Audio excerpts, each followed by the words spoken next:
Alright, so if you have a Microsoft app in the background that's running and you end task it, and it keeps popping back up, here's a solution to just stop it forever from popping back up.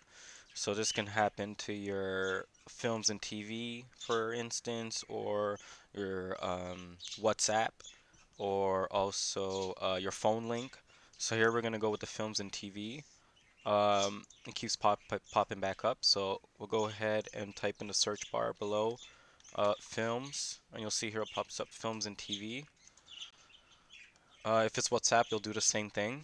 So instead of clicking it, we'll go back, films and TV, right click it, go to app settings,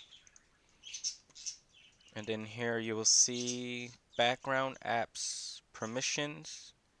You just switch that to never, and then it should not appear again.